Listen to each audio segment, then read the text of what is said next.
So we had already done 2 sessions, and we were starting to feel like we were getting our sea legs, and the 3rd song was the one that it really came down to the wire. This time we have 2 artists along with Ben, so we're going to have 3 writers. They're both very dense writers. Erin has done, concept albums, and Ben is a musician unlike most I've ever had a chance to work with. He's the kind of musician all of us other musicians go, wow, he's the real deal. Channeling their brilliance into a particular path was the big challenge. I suggested a story that I had read in the Times that George Saunders had told about a near plane crash. Turns out they'd hit a bunch of geese on the way out of Chicago, and the plane starts going down. And he talked about how he had sort of imagined, as you do when you're, going up in a plane, that if the plane's going down, you'd be sort of at peace, like, well, I've had a good run.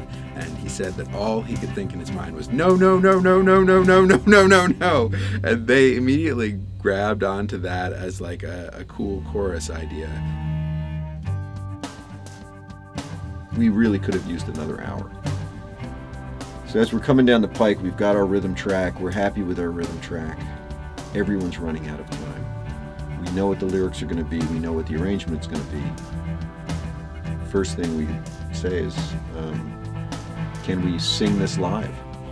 So Erin and I ended up singing directly across from each other, and mostly I was just worried that I would come up to their level of performance, really.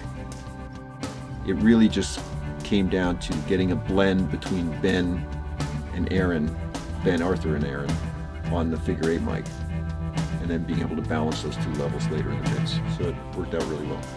If you can capture the sounds well to begin with, there's a lot less that you have to end up doing in the mix, and such was the case on this song.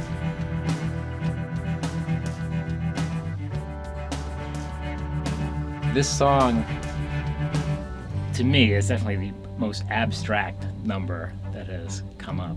When I first heard the song, I was trying to understand or guess, what is this song about?